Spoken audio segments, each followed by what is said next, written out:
to me, it's not about being selfish. It's about, this is what's made me great. And it's been the process from all the stuff you don't see.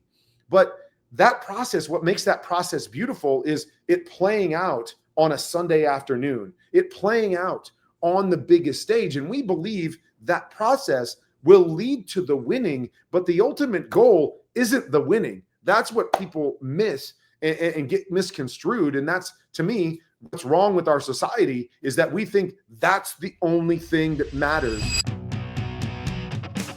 He is Kurt Warner, and he joins us now here on the show. Kurt, how you doing, brother? I'm doing all right. How are you? Fantastic. So good. The big story in Philly. We've heard you talk about the Eagle offense. We've heard you talk on set about Jalen Hurts. Tell me what you've seen so far in the first 8 games.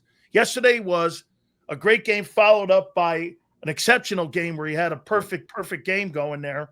You tell me what you've seen so far in the first 8 games. Well, I mean, I think yesterday was the first time that we actually saw them kind of get back to their identity from the championship team they were a year ago.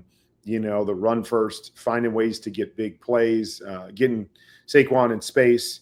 The first part of this year, we talked about it on game day morning yesterday on our show, that I didn't really know what their identity was. They throw a bunch one game and then they try to run a bunch of one game, and nothing was necessarily great. And they weren't happy on any side of it in how they were playing offensively. And so I think, the jury for me is still out on, okay, who are they going to be down the stretch? What are they going to hang their hat on? Throw for 301 game, you come back and run for almost 301. Like, I don't really know. And, you also want to know, are they good enough to do one of those things and say, hey, when all else fails, we know that we can win doing this. That's what they did last year. Last year, they said, we knew we could win running the football and playing defense. And we don't care who comes in. We don't care what they try to do to us. We know that we will win in these 2 phases every single week. I don't know if that's the same team that they have this year. And so that, to me, is what I've seen through the first 8 weeks. Obviously, yesterday was great, and it gives you that glimmer of hope, like, oh, maybe they can get back to what they were a year ago. But this league is all about consistency, and it's all about showing us that if that's what you're going to be, show us you can do it every week. And that's what builds confidence in a locker room, to say, hey, I know what we are, and I don't care who's coming in, and I don't care what you do. This is how we are going to beat you. I heard you talking about the greatest show on turf. Like, we went into every game saying nobody's going to stop us. We are going to be able to throw the ball on anybody and everybody. And again, it doesn't mean you're going to. Like, we ran into that great Bucs defense, and there were times that we struggled against them. But our mentality was, they can't stop us in this arena. We are going to go and play, and this is how we're going to win football games. And so, we stepped onto every field believing that. And that's why I think we were such a good football team. And I think great football teams do the same. They step on the field going, hey, give us your best shot. But we know this is where we're going to beat you. And, there's going to be nothing you can do about it. How about this, Kurt? I mean, you and I would get our trend books and our game plans on Wednesday, and we knew what teams were going to be. And like you just got through saying, so, the people in Philadelphia right now, they're going like this, or like, oh my God, we're back. And I'm like, and everyone gets mad at me because I do this. I go, man, listen, 3 games are a trend. When you start to see teams start to show us what they're going to do and who they are, then you kind of get a sense. Then you go back with the situations where you familiarity when it comes to common opponents. You do all these things, and we look at things, and I look at them, and I'm with you. When I look at that offense, last year they went, I'm running here. There's nothing you can do about it. I'm going to kick your ass here. This year, I don't think they have that same mentality because I don't know if they have the same approach. So I'll ask you this. Yeah. How much do you think this changing of constant coordinators for Jalen Hurts matters when it comes to the inconsistency that we see year in and year out with the quarterback's play? Yeah, I mean, I definitely think it affects a quarterback, just how you see the game, how you connect with a guy, your understanding of, what that guy's thinking in different situations. It's not always as simple as, if they could call the exact same play, but two coordinators could be calling it for different reasons. And so just understanding and getting into the mind of your coordinator. The other thing is, building an offense and building a system that fits. I tweeted about this last week, is that all of us quarterbacks see the game differently. And so you could give three really good quarterbacks the same play, and one quarterback will love it. One quarterback will hate it. One might just say, oh, that's fine. I can run that and be good. Because it's the mentality of how things are built and how you see the game and how you process information. And so, anytime there's changes and a new guy comes in and goes, oh, this is a really good play, I've run it and had success with it before. And the quarterback goes, not really feeling it. So I think that's all part of it. What I would say, though, is that I feel like Philly's pass offense has been pretty, I'll just say simple. Like it's base concepts. They like to stay, in certain formations. They like to run the same concepts or routes simple by guys. Yeah. And they've been doing that for years. So even through the coordinators, the offense has stayed very similar in that regard. And so, because of that, I think, that can lend itself to Jalen, who obviously has had success with all these guys, can lend itself to having success because they stay with the same basic concepts for the most part. I'm sure each bring in their little flair to it or some change-ups also. But, but I think that's been a benefit as well, is that, even the coordinators have changed. Even though the coordinators have changed, they've had a lot of pieces that have stayed in place. So we can still try to do, primarily the same sort of things. You know what, though? I mean, I think he's an elite athlete. I don't think he's elite from the pocket. By some of the things that you said, I mean, those John Gruden complex offenses. Now that may be an extreme because of what John runs in his route concepts and everything, and how long the plays are to have to digest for a quarterback. And I'm not saying all of that is good too, but I mean, it's so simple. It's go routes, Kurt. I mean, it's nothing exceptional. Yeah. Is that a reflection of the quarterback skill set, being able to see the game? Yeah. Or is that how they want to approach the game? I mean, I'm not. Yeah, I don't think I know the answer to that, but I would say that if you're able to run the football, like if you're able to dictate to a defense how you're going to play, meaning we are going to run the football until you bring extra, like you're not going to stop us with the same number of guys. So if you're going to stop us, you're going to have to bring extra guys to the party. You do that, we've got AJ and Devontae and these guys on the outside that will have to be left in one-on-one situations. And so if you take that approach and you're able to be successful with it, why do we need complication on the outside? Like, why do we need to do a whole bunch of stuff on the outside? All I need to have is, my four complementary routes. We're going to run a short route. We're going to run a deeper route. We're going to run a go route. We're going to run a double move. Doesn't really matter. I got one-on-one with AJ Brown. You don't know what he's going to do of those four routes. We could just call him over and over again, and you're one-on-one, and you're at the mercy of one of the best receivers in the National Football League. And so, in essence, I don't have a problem with that. I think, as a quarterback and that played with the greatest show on turf that would go into games with 220 pass plays, sometimes I get bored with it. Sometimes I'm like, man, change it up. You come up with something different, do something. And I think, and again, I'm just speculating here. I don't want to put words in AJ's mouth, but I sometimes feel like that's what AJ is saying, is like, this is all I get to do is those four routes. Like, yeah, I might be really good at those four routes, but man, move me around, put me in some other plays, make me the focal point, give me 23 targets like Jamar Chase gets, because he goes like, and so, I wonder if that's part of it, because I think we do watch it, especially as analysts, and go, it's kind of boring. But again, like, it doesn't have to be complicated. I've tweeted over the last 3 or 4 weeks, like, I love the curl flat combination. Like if every offense I've been in, it's like, we can't throw that enough. Like, give it to me 7-8 times in a game, because I just love the concept. And it's football 101. It's like the first concept I put in high school when I became a quarterback. So the game doesn't have to be complicated, is what I'm trying to say. So if you can be successful with it being simple, there's absolutely nothing wrong with that part of it. I just think in this day and age, when we're seeing a lot of stuff, we get bored. And so I think that's the first part of it. And the second part to your question that I can't answer, but, is where is Jalen Hurts?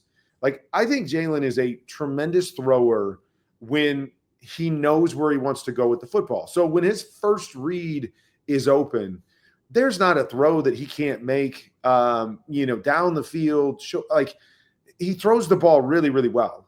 The things that I wonder sometimes is how good is he at when the first one's not there, at truly seeing the big picture and working, to those other things. And again, it's sometimes really hard to know that because they're playing simple football. So again, it's like when they throw, it's one-on-one with A.J. Brown. He drops back and throws it to A.J. Brown. And so, does that mean, that he can't do the other stuff? No. But that's the question that I have, just because of A, how they play nature-wise, and then B, when I watch them play, there are a number of times that I think, man, just work to number 2, and he's right there in your progression based on how I see the game. And he doesn't always get there, and he wants to go out and create and do some other things. So that lends me to wonder, how good he is. I haven't ever sat in a room with them and talked through film and asked him what he saw. I haven't done that. But at least, it lends me to at least have that question on, okay, if they can't run it and if they have to develop a more complex passing game, where is he at this stage in his career in terms of doing all that and processing that information? And again, I think it's always, it's unfair to just kind of throw one guy out there. Like, we're talking about, Josh Allen, and we're talking about, Drake May and how great, those guys are playing, MVP and that stuff. Those guys are struggling with that. Like, I'm going back watching a lot of film going, Josh, your first read's here. Why are you moving? Why are you taking off? And Drake, the same thing, like your first reads. And so, like, it's all over the league with these athletic type quarterbacks that I feel are more comfortable moving. They're more comfortable with their feet moving because they're used to being athletic. And so they have more trouble getting back and being patient in the pocket, which, by contrast, I was non-athletic. And so, my fault would be I'm going to stand in the pocket. And I'm going to stay there, and I'm going to trust that something's going to come open, and I'm going to be able to get there before the pass rush gets there. And so, it's all over the league with these guys, I think, trying to balance, playing conventional quarterback in the pocket and the patience that takes with the athleticism that they have and their ability to create and how many times they've had success creating, to go, okay, where's that fine balance to be the best version of myself for my team. How about this, Kurt? I've talked to, I've played against Bill Walsh's teams, and I've talked to Belichick with Jimmy Johnson, my former coach professionally and collegiately. And some of these guys, it's about processing, they say. These mobile guys, it seems, because they're moving around so much. Kurt, you would get to a spot in the pocket, right? You would get to a spot in the pocket. And to me, Bill Walsh told me, a quarterback, it's not really about his arm. It's more about his legs and getting back when he gets back into a spot so that he can process. I've said this, and you tell me if you think I'm wrong on Jalen. I think he struggles at reading defenses and struggling at finding his landmarks. And I think that's the problem when it comes to the second read. No, is that, again, if he knows where he's going with the ball, and that's why the go route seems to be a big route for them, and this is why they keep it simple. And, to me, I think that's what he struggles at, and that's why he takes a ton of sacks. Am I wrong when I say that? Well, again, I don't know the answer to that. I would have to sit down and talk to him and see where he's at and why he's doing what he's doing. I'll say another thing. I'm not a big proponent of the pure progression type passing game, which is really taking over the National Football League. And in the pure progression type system, it's less based on reading defenses and reading defenders, and it's more based on seeing if your guy is open. And so I think that's another thing that I see when I break down tape is my mind always goes to what defender should he be reading. And when I do that, it's like, oh, he should be reading this guy, so he should be throwing it there, and he should be able to see and process between those two receivers which one he's going to throw it to. A lot of these guys now and these offenses are built where it's not read the defender. It's come back and see if your guy is open. And so while they're looking to see if their guy's open, they're not really seeing the defender, that the defender's squeezing it so the one over the top is open. They have to see if that guy's open. And then if they decide he's not, then they have to find their next receiver and go, okay, is that guy open? So that's another part of, to me, it slows down the processing. If I can just say, let me look at the corner, and if he squeezes the underneath, I'm throwing it over the top, or vice versa. I'm reading two guys at once and I'm playing faster, and it's easier for me to get to my, again, I'll say second read, but it really becomes my first read, because that defender is telling me, who am I throwing to first? Where am I going with the ball? And so it's another distinction that you see in this NFL that's different than my NFL and the way that I played. And it frustrates me because I do think it slows a quarterback down. I do think it causes them to not see the big picture, because they're just so finitely focused on, I need to see this receiver first.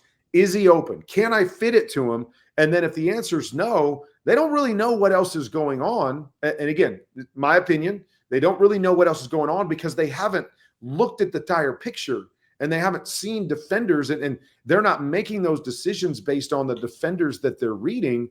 So it's like, throwing blind, and then now it's, okay, now I'm going to throw blind again because I'm just turning my head to the next guy to see, is there space? Are there people in the way?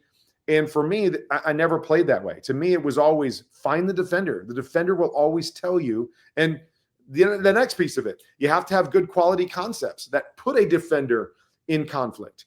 If you've got 5 different guys going to 5 different zones, there may not be somebody in conflict. So now it does become, well, can you beat that defender with the throw, as opposed to, will this concept beat that defender? Because we got a high and a low, we got an in and an out. He can only cover one of them.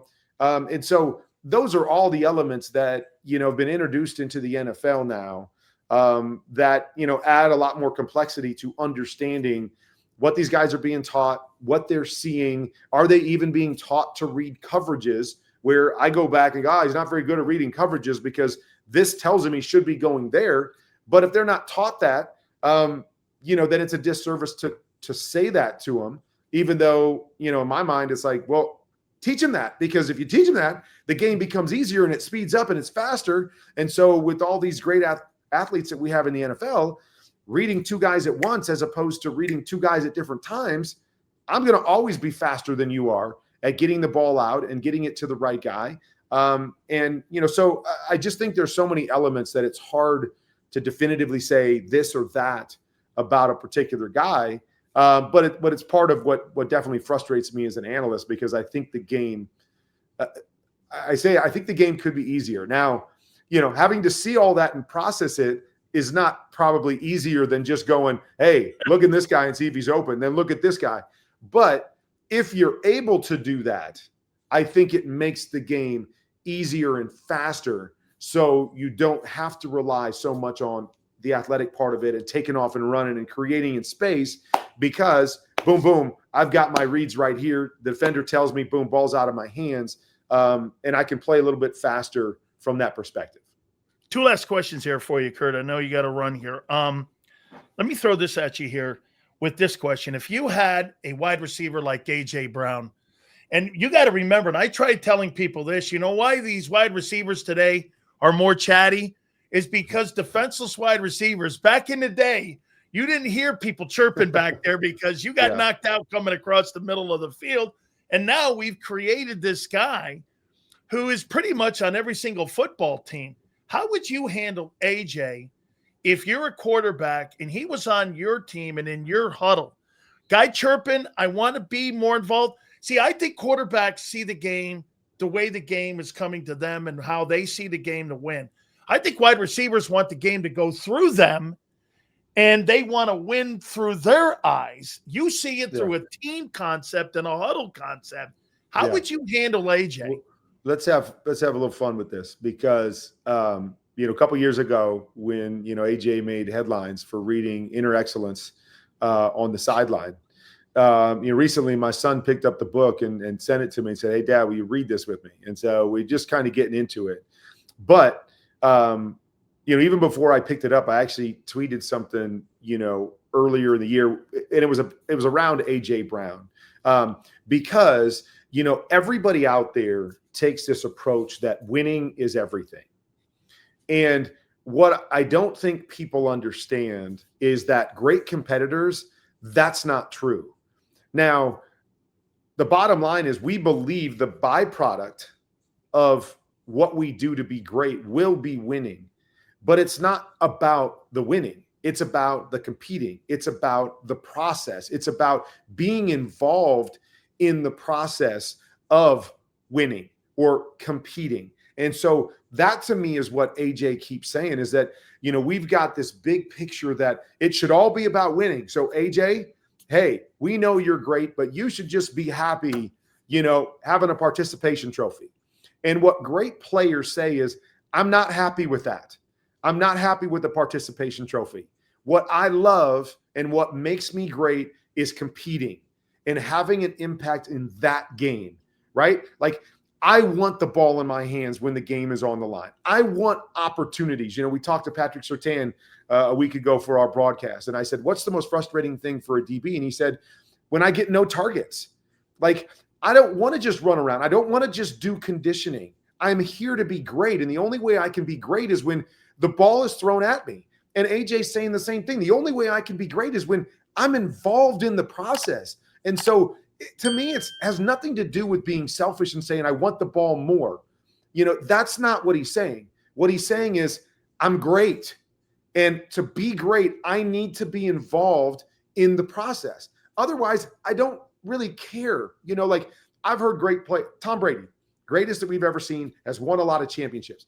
I've heard Tom numerous times, say when he won his first championship, it was kind of like, this is it? Like, this is all? Like, like what I love is I love the competing. I love the process. I love working to get great and the challenge of every week having to be involved in that process is what it's all about. That's what makes great players great. Not just, hey, I want to win every time out. That to me has gotten so skewed that to me, I want to compete. I want to compete. And so like when I was on the bench, it was the worst thing in the world for me. And it wasn't because, other guys, it wasn't because of anything other than I am here for one reason, and I'm here to compete, and I want to be great, and I think I can be great. And the beautiful thing about the quarterback is in most situations, you get the ball in your hands every game to have an impact on the game. Receivers don't get that. And so that whole thing with AJ, to me, everybody has skewed it the wrong way and made it about being something selfish when it's not. Like, AJ, does he want to win? Did he appreciate winning a championship and being a part of this team? No question. But do I think AJ would get just as excited if he lined up for an 0-15 team, if he got a chance to compete every Sunday against the best in the world and show people his process, his work, his greatness was on display every single time? Yes. And it doesn't mean he doesn't want to win. It doesn't mean he'd rather be on a bad football team. I think we just have to understand the mind of excellence. The mind of greatness is about, I need to be involved. Like, I am not here to be on the sidelines. And so going into a game and just running routes for conditioning is like being on the sidelines. I'm not involved. And so you got a receiver reading on the sideline. And, because it's like, it's disinteresting for a great player to not be involved in the process. Like, again, I don't know if I'm stating it the right way, and I don't know if it's making sense I think this to people that haven't been there, but that's what they need to understand. Right. And call me selfish all you want. To me, it's not about being selfish. It's about, this is what's made me great. And it's been the process from all the stuff you don't see. But that process, what makes that process beautiful is it playing out on a Sunday afternoon, it playing out on the biggest stage. And we believe that process will lead to the winning, but the ultimate goal isn't the winning. That's what people miss and get misconstrued. And that's, to me, what's wrong with our society, is that we think that's the only thing that matters. And for us, it's not. But for you, Kurt, being the quarterback, are you cognizant of that and all of that, that's what that guy's feeling. And yet, because we had Keith Byers on, and Keith said this, he goes, hey, listen, sometimes the quarterback has got to be the biggest a-hole in the building because he's got to look at the way the approach and how you win a game. Kurt, for you could throw for 357 yards in a game. Maybe the next game against the Bucs, you go 150, but it's efficient football and you're running the ball with Marshall Faulk. Whatever the feel is, how much is that on you to know that that's what that guy's feeling out there, because they're not winning a Super Bowl unless he's involved in this offense. Yeah. And the thing is like, again, we can use AJ or me or anybody. Like, I was never mad when we, ran the ball for 250 yards and won, but, it would have been, it wouldn't have been as sweet, I guess I would say, if we had a whole season where all we did was run the ball for 250 yards and all I did was hand the football off like anybody else could have handed the football off, and we won a championship. Like, again, not that I wouldn't have appreciated it, not that I wouldn't have been happy to be on a team that won a championship. It just, I would have probably left, a little bit more empty. Like, I didn't really have anything to do with it. So you wouldn't have liked last year, right, Kurt? You wouldn't have liked last year. Again, I'm built differently, and the teams I'm on, I like to throw it. And so again, I don't want to pretend like, oh, I'm so selfish, I wouldn't have liked last year. It would have been great. It's just, again, I want people to understand what fills somebody, what somebody's purpose is, what makes you alive as a competitor is being involved in the process and being right in the middle of it so you can have a direct impact on every game or on a season. And that's what feeds competitors more than winning. That's what feeds competitors. And so that's what they want, to be involved in. It's why they do what they do. And again, we've gotten misconstrued that it's about winning. They play to win. They play to win. No, they don't. They play to be great. They play to enjoy the process. They play to be excellent and to be in the heart of that competition every single time. And so again, I don't know how well I'm explaining it. It's just, I think it's I fully understand where AJ's coming from, and I fully don't believe it's a selfish, I just need the ball more. Like, you're not throwing it to me. Like, I'm not happy with, it's not that. It's just, it's how he's wired. It's how he's built. It's what makes him great. And I have absolutely no problem with it. I got a final question for you, though. Okay. I just got a couple minutes here. I got to jump on. Last one here for you then. Okay. When you look at your rings, your Hall of Fame ring, and you look at your Super Bowl ring, what means more to you? I mean, it's always going to be the Super Bowl ring, just because it's a team sport. And the beautiful part about this game is that it takes everybody to win a championship. And so that, to me, is the beautiful part of it. But again, like, for me, they all represent competing at the highest level and having the opportunity to participate in great moments, and prove, all that process that I talked about and all that work that went into it, that you were able to, bring that out and play at an excellent level, time and time again. And so they both have special meaning to me. But, I think in the ultimate team sport, if it was an individual sport like tennis, it would probably be more, Hall of Fame than winning tournaments. But because it's a team sport and that's what it's all about, and the uniqueness of that part of it, there's no question that it's going to be a Super Bowl ring. Kurt, thank you so much, man. We had a master class there. I really appreciate it. I'll tell Michael Irvin he's watching. He said, hey, hi. Thank you, my friend. I love that dude. All right. Good talking to you, buddy.